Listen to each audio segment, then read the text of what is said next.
Thy name is my healing, O my God, and remembrance of thee is my remedy. Nearness to thee is my hope, and love for thee is my companion. Thy mercy to me is my healing and my succor, both in this world and the world to come. Thou verily art the all-bountiful, the all-knowing, the all-wise. Thank you, Jane. Welcome, everyone. We're honored tonight to welcome Dr. Hussein Adia back for his talk, The Spirit of the Age, Abdul Baha in Greenwich Village, New York, 1912. Just a little bit about Hussein. He was born and raised in Nariz, Iran, and is a sixth-generation Baha'i. His ancestors figuring among the first in Nariz to accept the Babi and later Baha'i faith. He later immigrated to the United States as a young man of 17, and then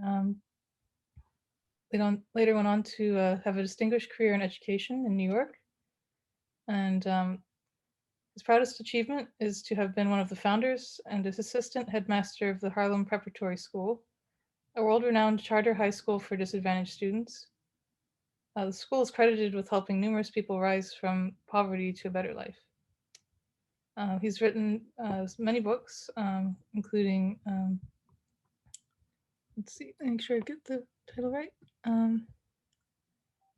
Abdul Baha, New York. Actually, I have a copy of that here. Let's see if I can see it here. Sorry, it's sort of displaying. Here we go. And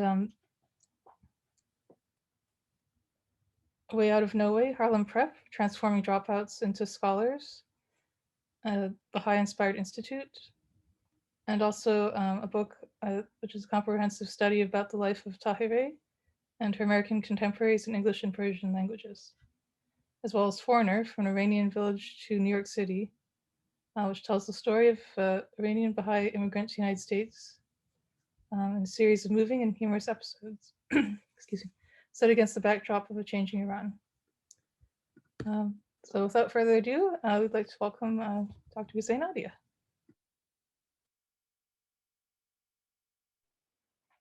Thank you, Anne. Actually, tonight I went out for dinner in Greenwich Village, and I had pizza. You know, I'm over 70 years old, so I don't have to necessarily fast, but occasionally I do it anyway. And today was one of those days. And it was interesting that we found out from some discussion among the scholars that after you reach the age of 70, you don't have to fast, and you don't have to necessarily do the obligatory prayer either. So for some of us like myself who didn't know this, we've been doing some extra prayer after age 70. So hopefully it would help us when we are trying to make it to our kingdom. It was very cold tonight in the village, and I was thinking of Abdul Baha, that he was in New York around April, and I found a lot about his whereabouts and where he went and what happened. One thing I haven't found out yet, but maybe I should. What was the temperature in that particular time that Abdul Baha was in New York. If it was as cold as tonight, my heart goes to him, because wearing abba and not necessarily having a heavy overcoat and boot and gloves and all that, I'm sure it was not very pleasant experience. Abdul Baha loved Greenwich Village. He spent 200 something odd years in America, and 1/3 of 238 days, I think. And out of that, maybe 89 days he has spent in New York. So that's about 1/3 of his traveling in this United States of America. So at the time of this period that he was in New York, he has spent a great deal of time in the village area, Greenwich Village area. And for those of you who are not from New York, Greenwich Village is the lower part of Manhattan and is one of the oldest area that was inhabited by the New Yorkers. One reason that he was in this neighborhood so often, because of a lady by the name Juliet Thomson, who was living on West 10th Street. Juliet Thomson, we can talk about her more later, but is a historical figure. He was one of the disciples of Abdul Baha. He was a very famous painter. One of her famous painting is the painting of Mrs. McKinley, the wife of the President McKinley, and which is as displayed in the White House. She was a quite accomplished painter, and through her, Abdul Baha met many of the local dignitaries, writers, philosophers, scientists, and others that we would talk about them later. Greenwich Village is a wonderful area, and it's really is a village, because as you know, New York is a big city and it's all divided, but especially Manhattan is divided by avenue and streets and all that, and it's very symmetric.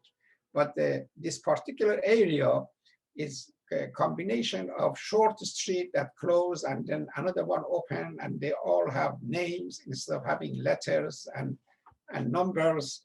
And the people who live here, they really feel like they are living in a small village. And I was fortunate all these years. I have an apartment around here that whenever I'm in New York, I stay here.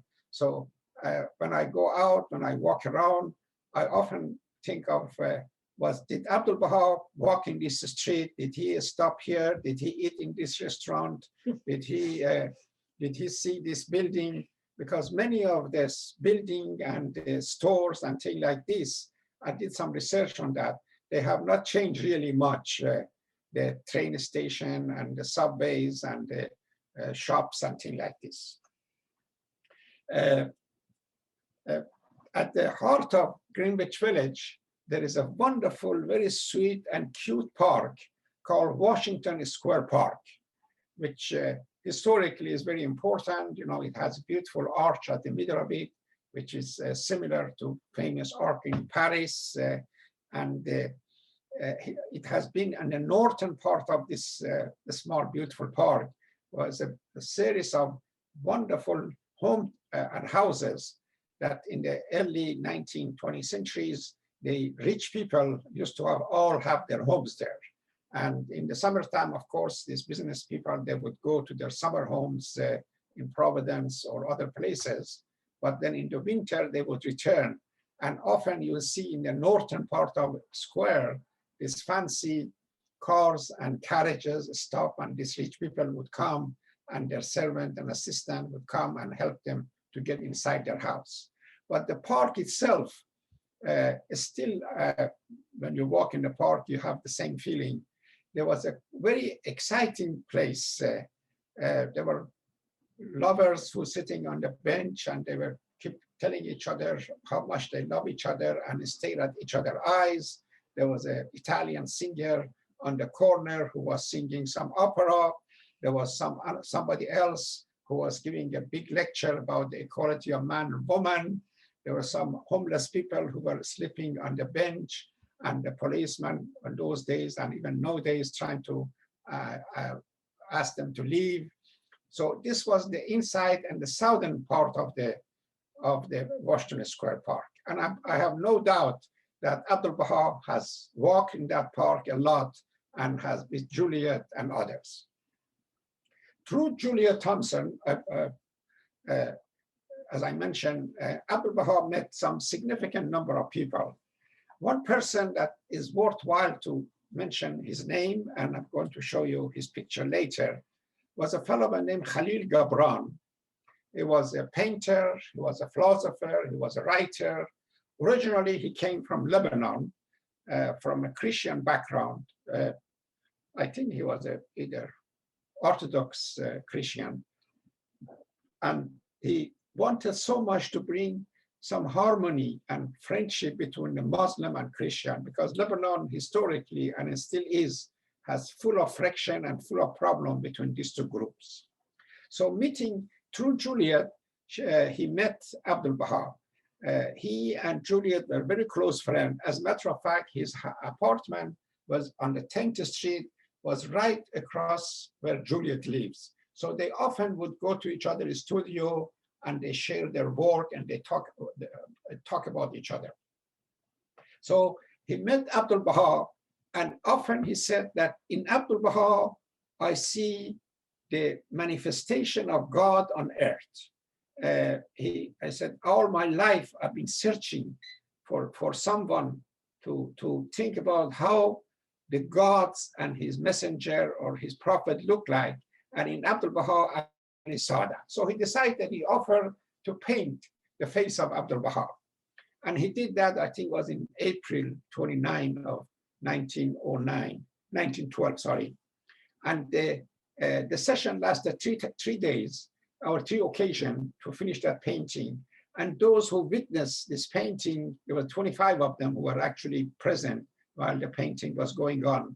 They all say that really his painting indeed captured the soul of Abdul Baha. So it's wonderful to have that picture of her. Juliet herself, as you know, she also did the famous painting of the face of Abdul Baha. And that's, I think I discussed this in one of my earlier sessions, that lasted 6 occasions. And I think it was in the 4th occasion, you all remember that suddenly Abdul Baha turned to her and turned to Lua Kitzinger, and he claimed that he is the center of covenant. And he told Lua that you are the herald of covenant. And at that occasion, New York became the city of covenant. There are so much historical information that goes in my mind that I hope I don't become going too much all over the place. To go back to Khalil Gibran, Khalil, on some occasion, just before meeting Abdul Baha, he was so involved in his work and writing and all that, that he would stop eating and he was drinking this heavy Turkish coffee, strong one, and he smoked heavily, that his health started to deteriorate. And then some of the friends and Julia testified that it was after the meeting of Khalil Gibran with Abdul Baha that he started to recuperate and go back to a more balanced life. He is known for a very famous book called Prophet. I think all of you hopefully have heard the name of that book. Some Baha'is believe, and it's not true, they should not say that Abdul Baha was really the inspiration for the book of Prophet. It's not true. And we know that Abdul Baha was inspiration for another book that Khalil Gibran wrote, and it was published in 1928. It's called Jesus, Son of God. That we know that according to Marcia Gales and others who have interviewed Juliet and other contemporary people, that Khalil has said that Abdul Baha was really the one inspired him to write that particular book. What else I can say? The people who live in this area at the time, even though in names they were Christians, and sometimes they even go to church and they participate in the church. Even Juliet herself used to go to Church of Ascension. We're going to show the picture of Church of Ascension. And it was there that she met the minister of the church, Percy Grant, and she was in love with him and was wondering whether she should marry him or not. And Abdul Baha advise him that it may not be such a good idea until that she's convinced that he is the right person. The people around here, they were looking and they were thirsty for some alternative religion, they called them those days.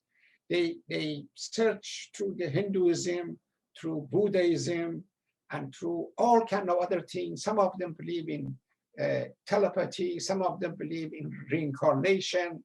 And so the coming of Abdul Baha and the message of Baha'u'llah was very timely for the folks in the neighborhood.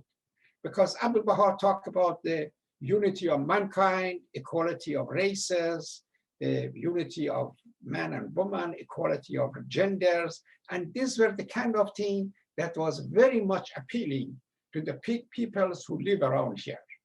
And another message that Abdul Baha constantly talked about and made a reference to was the subject of peace. You know, it was only 2 years before the First World War was one of the most horrible wars that mankind has faced. And Abdul Baha and many other peace-loving people, and probably lots of folks who live in this Greenwich Village area, they were searching for ways to prevent this disastrous war that they knew is coming. Now, of course, in Europe mostly, because the armies of Prussia and Germany and England and Russia and Serbia and all that, they were facing each other and preparing each other to slaughter the enemy. Abdul Baha gave his very first talk in this neighborhood, in the Church of Ascension. It was a magnificent day, and I think that's a very colorful thing. We should all read about it. The second day that he was in New York, he appeared in that church. It was such a magnificent occasion when he entered with that beautiful music, and he sat on the church of the bishop. And then he got up and gave this most beautiful talk and was translated later by Mahmoud or some other translators. What else I can say? How much time we have? We do have enough time. Maybe actually, if we start to show some pictures, which also keep you awake, and I can describe some of the people. One reason I decided to actually work on this particular talk was I was so interested to find out why at this time, not this one, why at this time in 1912, the time that Abdul Baha was here, there was really all of a sudden, maybe a start earlier, of course, there were a coming of many people in the neighborhood. Looked like it was a spirit of age, and scientists, writers, artists, poets. And I have selected some of them, who are the well-known one, to describe their life. And some of them met Abdul Baha, and some of them, I'm sure they had some encounter with Abdul Baha that we don't know about, but let's look at their faces and their picture. This particular picture was so interesting. There's a local bank that I go there, Wells Fargo, and this was is one of the painting on the wall of the bank. So I took a picture, and I thought I'd start with this. I'm sure this was how the life looked like in 1912, the way the ladies dress and some of the buildings and that's the arch that I mentioned is in the Washington Square Park. But it's my favorite lady, Juliet Thomson, who reside in the village, and it was a West 10, I think it's 48 West 10th Street. Oh, actually at some occasion, William Sears, the Hanover cause was in New York many years ago.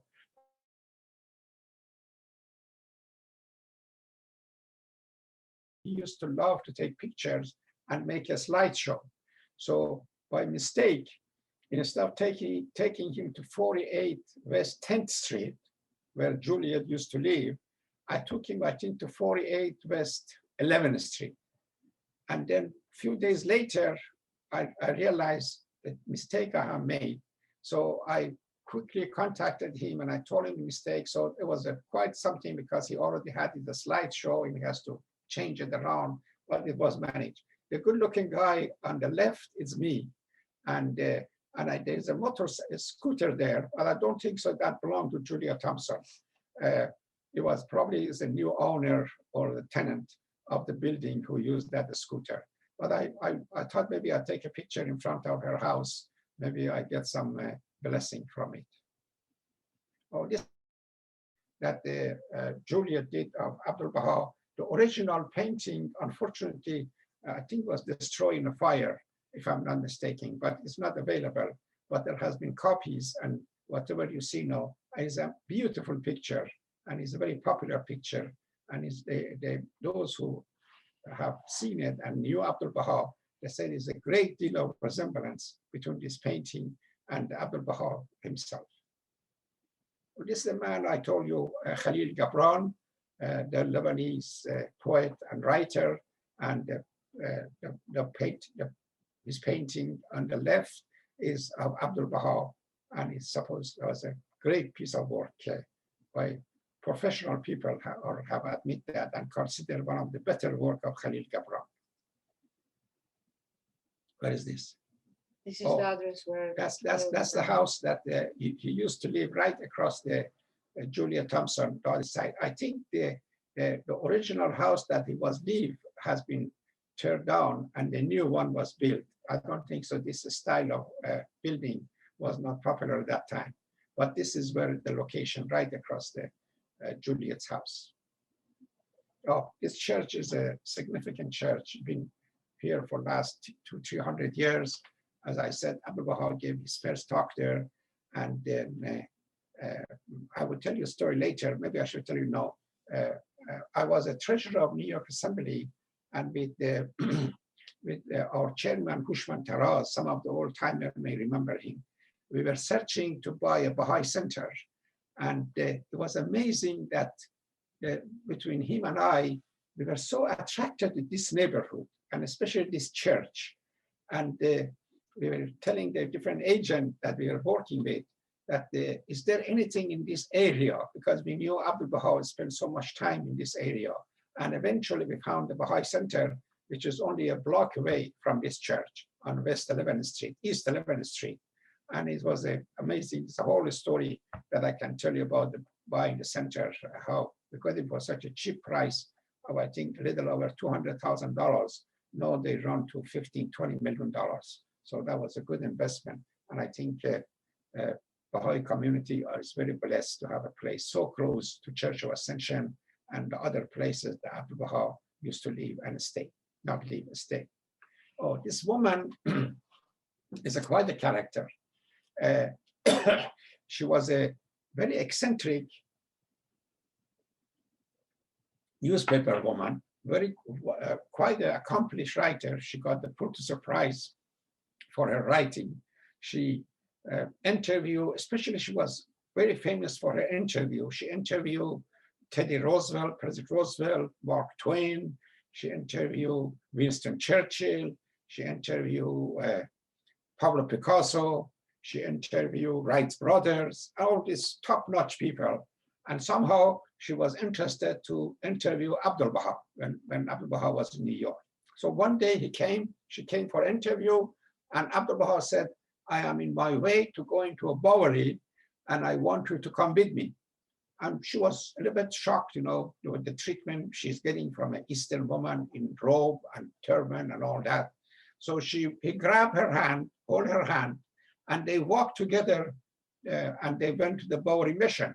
This also shook her, and the way she described the story of their meeting, and when she was sitting in the back of the Bowery Mission and witnessed how Abdul Baha was interacting with those homeless people, is quite interesting. She lived a long life, and the picture on the left is the Bowery Mission. That's where Abdul Baha went, and you remember he distributed coins among the poor people and the homeless people. So that's my favorite. Another woman I love, Mrs. Roosevelt. I think you should know more about her. I asked my daughter to make sure perhaps my grandchildren can participate in this presentation so they know some of this figure that I'm talking about. Mrs. Roosevelt was a very unique historical figure, was the wife of Franklin Roosevelt, the President of the United States. from I think 1931 to 1944. And on her own right, she was a great diplomat. She was a teacher. She was a lecturer. She was a liberator. And the services that this woman has offered to the children, to the woman, to Black people for the human right is historical. And she was participating in formation of United Nations and on and on and on. And one of the great figures in American history. At her house where she was, of course, they were multi-millionaire, but she had a resident in the village. And the house you see on the left is her house whenever she was in New York. They had in Hyde Park, Long Island, beautiful mansion, and they had a good life. Oh, this is interesting. She had 6 sons, or 6 sons and daughter, I'm not sure. One of her sons, James Roosevelt, was my university teacher. I was taking a course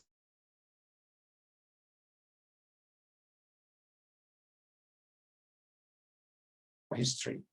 And so on one occasion, James Roosevelt invited her mother to come and to give a lecture to his student. And of course, this woman, because had such an international feeling, she asked, is there any foreign student in the class that she was lecturing? And I raised my hand, and she was so loving. And I went introduced myself, and this is the picture of me and Mrs. Roosevelt. And I think this is one of the last picture of her, because a couple of months later, she died, 1962, I think it was. J.P. Morgan was perhaps the wealthiest man at the time that Abdul Baha was in America. You know, he is the famous banker, and you know, this Chase Manhattan Bank, which is considered one of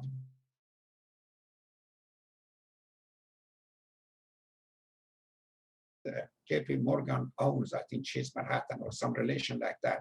And at the same time, he was quite a philanthropist. He did lots of wonderful work. He owned lots of railroads. And I think he bought one of the companies, U.S. Steel Company. He bought it from another millionaire for $400 million. Imagine in 1910, 99, 95, paying $400 million for a company. It was lots and lots of money. Probably that particular U.S. Steel now is a billionaire, multi-billion dollar worth it. So Abdul Baha visited his library, and this on the right is a picture of the library, and he wrote a prayer for him and asked God to support his endeavor and to what the work he's doing. And I think the prayer was translated by the Persian Consul General who was accompanying Abdul Baha in that occasion or some other time. Teddy Roosevelt, he was the youngest president of the United States. He was 43 years old when he became president. When President McKinley was assassinated, he was a vice president, so he became president. And lots of this national park that you have around the country is really, he started all this movement, national park. He was a tough guy, but at the same time, he was very much lover of natures. And the work he did for American scenery, American climate, and all that was quite significant. And the place on the left is his house. Can you imagine all these big shots used to live around here? And I have my little apartment here too. Not bad. God bless Teddy Roosevelt. Oh, Thomas Edison. Thomas Edison, I read someplace in the, I think 239 days website that Thomas Edison met Abdul Baha, but unfortunately I cannot quite trace it when, where, and how. I know Thomas Edison, you all know that is there, really. He's a genius. He was founder of all these electric companies and industrialists and all this lighting we see, even though my associate Tatiana doesn't like him that much because she believed that Thomas Edison steal some of the idea from Tesla. And so she can talk about this later. But we know that he did a great deal of work, and we are grateful to him. And I think he had big operation in New Jersey, and he had a laboratory. and lots of scientists and others used to work for him. And he was very forward looking. He involved in so many different projects that is good, thousands of the patent he registered and things like this. Okay, who's that? This is Tesla. Is it Tesla? Yeah. Okay, well, I'm going to take a short break, and maybe Tatiana can tell you a little more about Tesla because she has a special relation with him. Very short break. Go ahead, talk loud. Yeah, turn this way. You know, Tesla have been in New York, coming from Serbia, born of the family of a Christian minister, and wonderful mother of him who have been taking a very good care of him. But at some point, he decided to venture into the Western world. He was full of ideas, very innovative, all of them. And he arrived in New York City, very close actually to Thomas Edison. He had a laboratory on Stone Street downtown, and also in another place close to Hudson Street.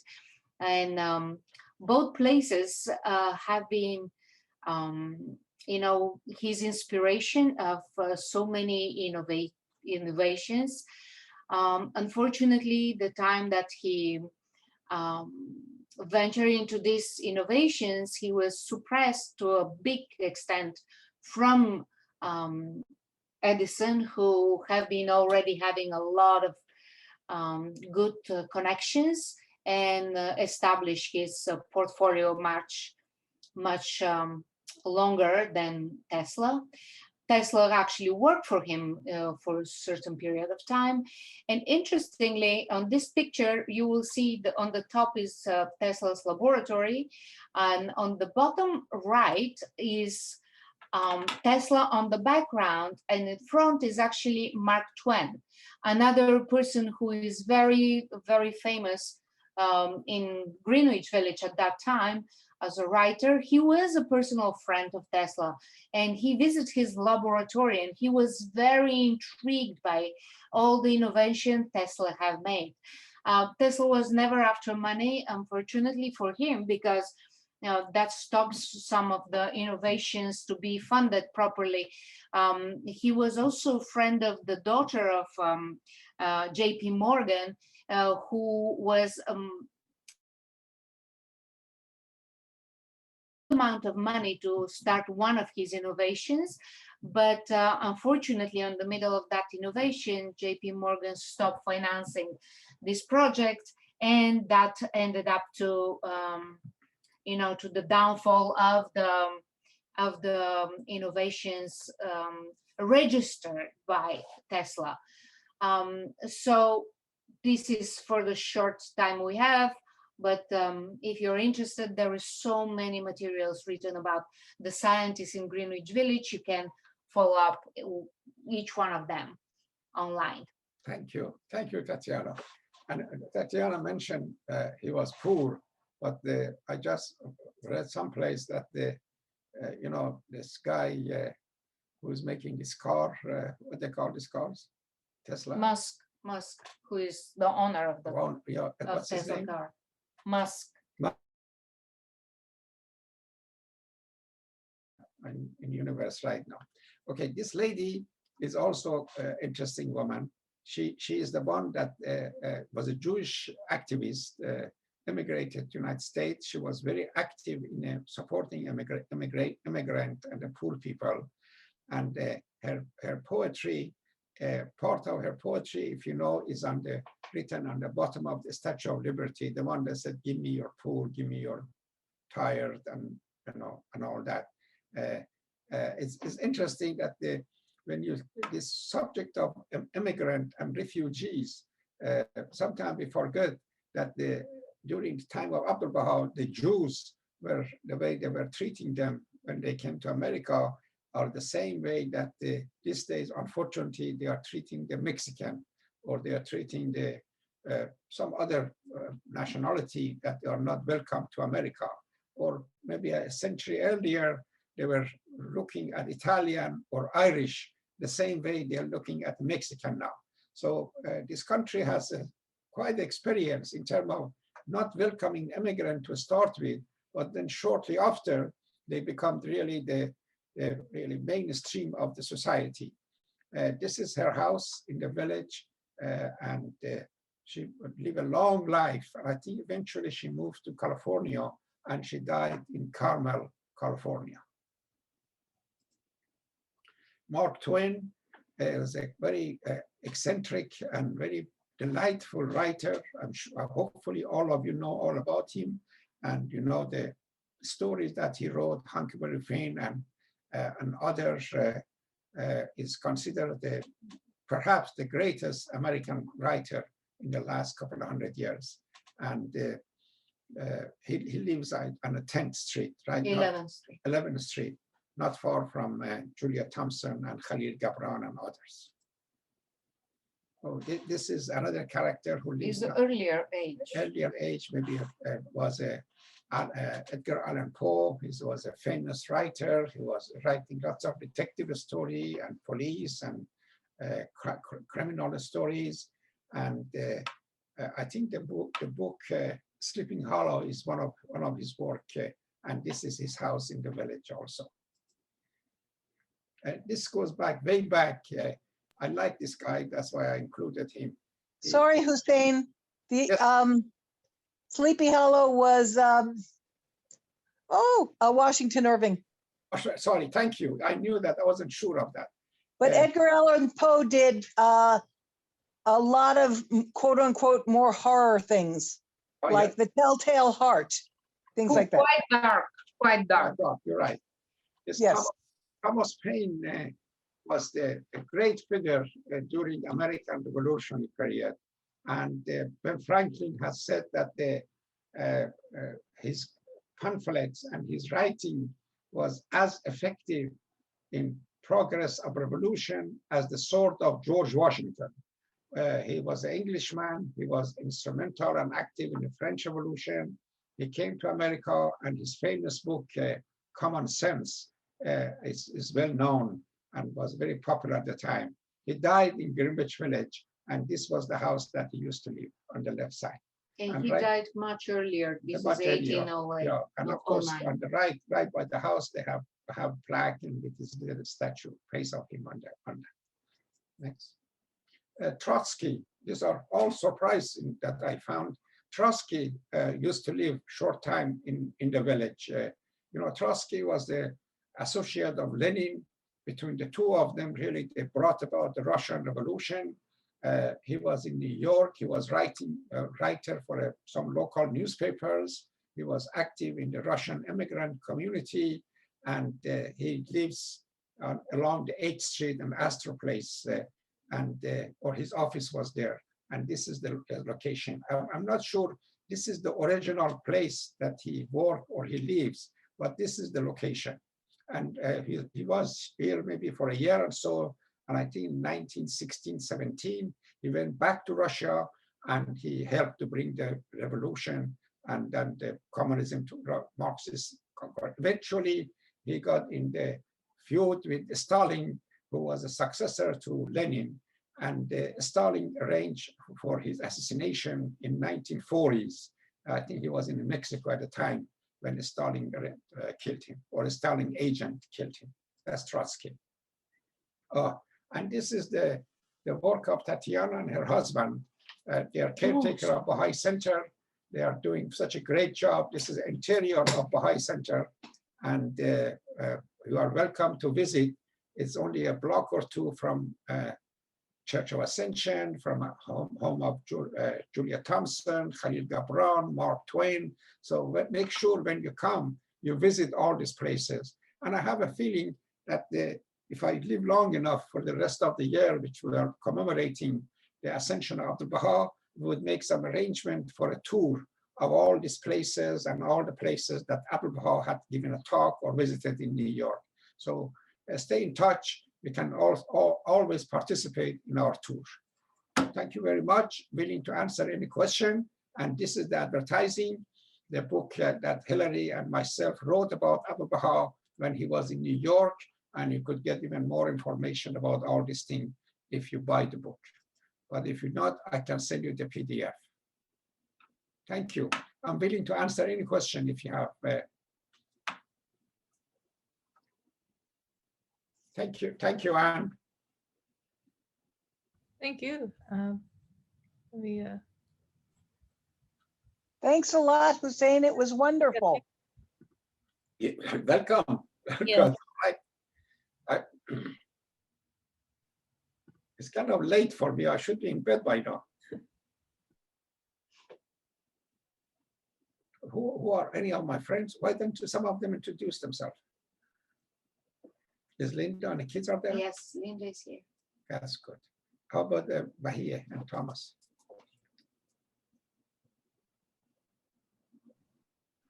Thank you, Hussein. It's Sandy. Oh, Sandy. Oh, yes. Do you remember Abdul Baha? Oh, yes. Okay. How was your meeting with him? It was wonderful. I love Sandy. Sandy and I go back to old days. We both used to be a teacher at Harlem Prep, in our younger days. And now Sandy occasionally comes to some of my presentation, and it's always joy to see him. Have any questions, Sandy? No, I don't have any questions, but I need to get in touch with Tatiana. I have a seeker from Bulgaria that is interested, so That we'll would be make- fantastic. Let's talk. Let's Okay. talk over the phone. Okay.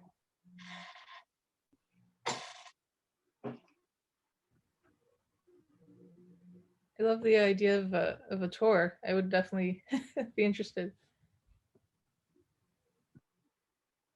Yeah, on 14th of April is the arriving of Abdul Baha, commemoration of the arrival of Abdul Baha. So we can actually start thinking of going through these places, following the social distancing, but actually being together on the streets and, get the spirit of Abdul Baha coming back to us and say some prayers and also read his talks given in the area. That will be a fantastic event. So please keep in touch with us.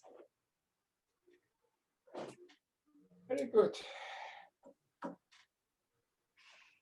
Hi, Hussein. My name is Emily. I'm a relatively new Baha'i to come to the New York area.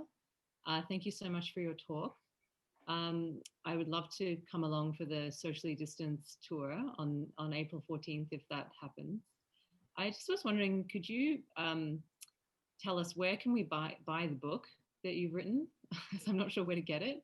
And secondly, can you speak to who was organizing Abdul Baha's visit? So was there an organizing committee, or was there a particular host who was selecting the kinds of people that he was meeting and the organizing where he was going to speak? The book is available in Amazon, Baha'i bookstore, Barnes and Nobles and other places. But it's very interesting that the Baha'is who were living at the time of Abdul Baha's visit, at least the majority of them, were very well-to-do. Somehow they were really the part of the high society. They were wealthy. They had connection. They had the relation with the musician, with newspapers, with all that. Even though there was a small number of them, but we see that how much attention and publicity Abdul Baha got. Of course, Abdul Baha by himself was a significant figure, but it was really the connection and the knowledge of these people around who organized it. And it's amazing that they really did such a great job. I don't think so there was a committee as such that was organizing things. It was individual initiative. For example, Mrs. Morton, who was a great art dealer, he had the relation with some churches and with some other peace organization. He would make a connection and they would invite Abdul Baha to give a talk. Ali Quli Khan.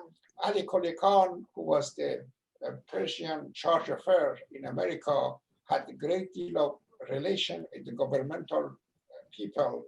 And he is the one who made the arrangement for, I'm sure, for Abdul Baha to meet with Teddy Roosevelt and some other people. So, or maybe the conference that took place in Lake Mohang, the famous peace conference that took place. It was again the work of Ali Koli Khan and a couple of others who were speakers there before and were active in the peace movement. And they recommended and they suggested that Abdul Baha would be a great person to be the speaker for occasion.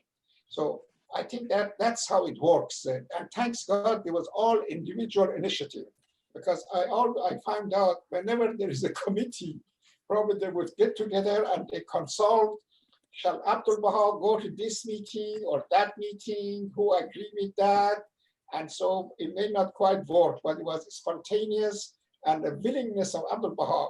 Sometimes poor guy had 4, 5, 6 meetings a day that he goes from one place to other place, reads the Mahmoud diary or publication of world peace. Or Juliet Thomson. Or Juliet Thomson diary. Then you realize how many meetings he went, how many individuals he met. Sometimes they said in average day, he would meet between 100 to 150. It's almost time for it. Millions of people all around the world. Well, sorry if you're not talking, if you could mute your microphone. Thank you.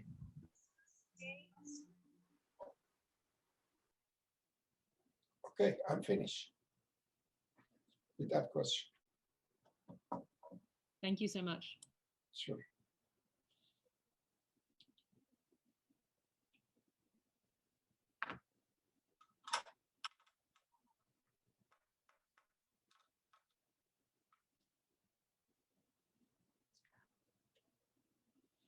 I have a question actually. Is Angela still here? Angela Manso?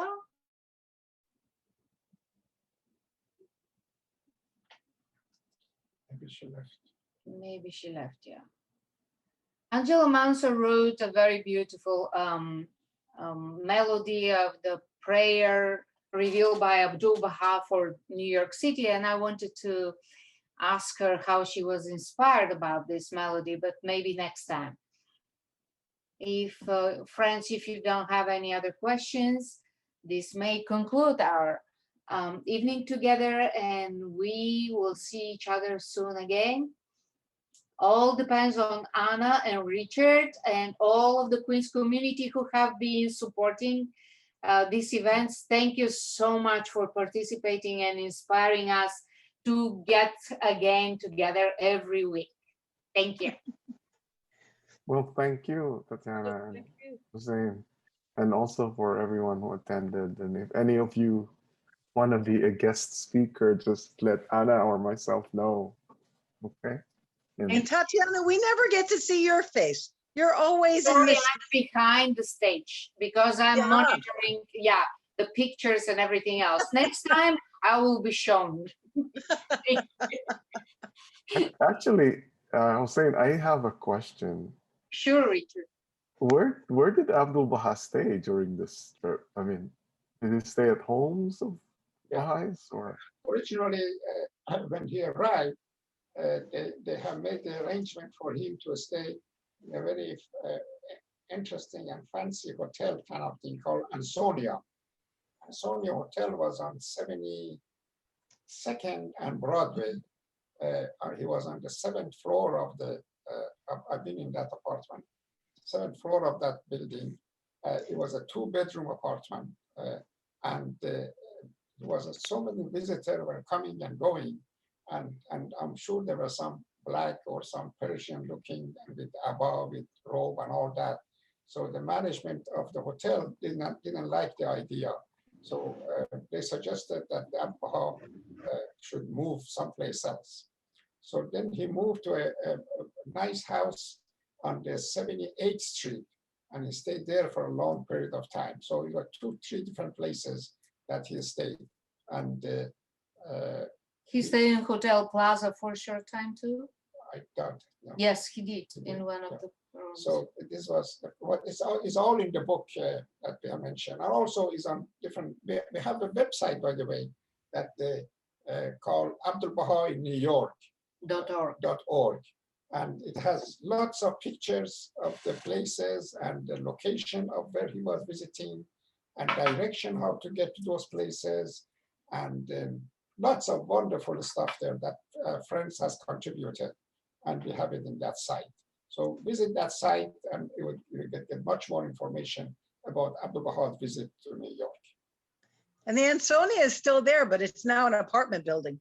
Yes, it's become Beautiful architecture. It's a fancy condominium. Yes, it's very, very, very expensive actually. Someone asked from Malaysia if they can get a PDF version of the book. Is that possible?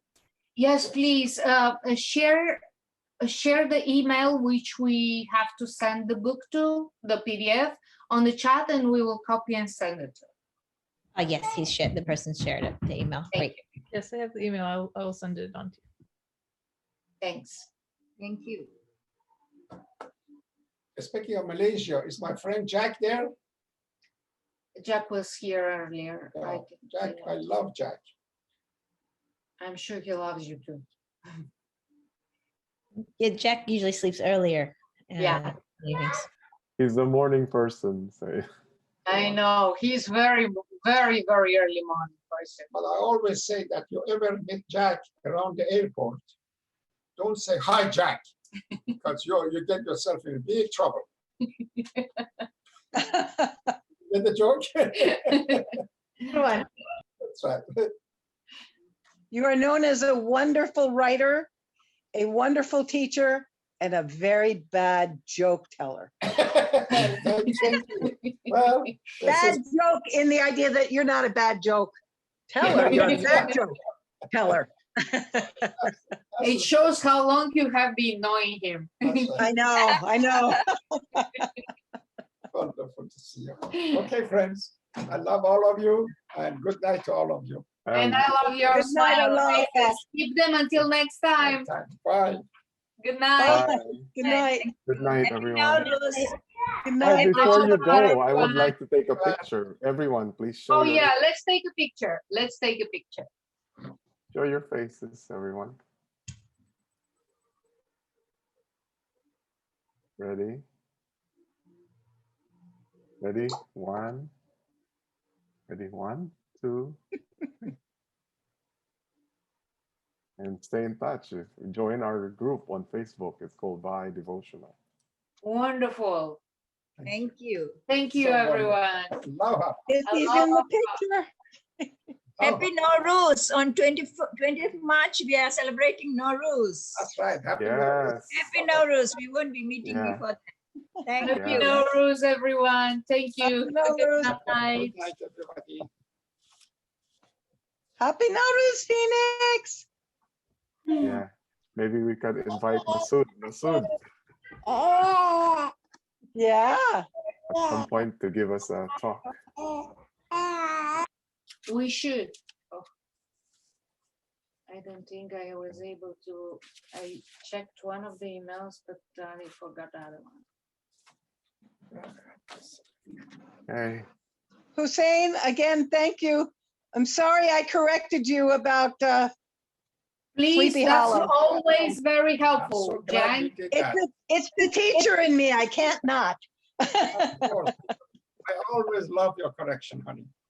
Oh, yeah, right. Good night. Good night. Good night. Bye-bye. Bye. Bye. Bye.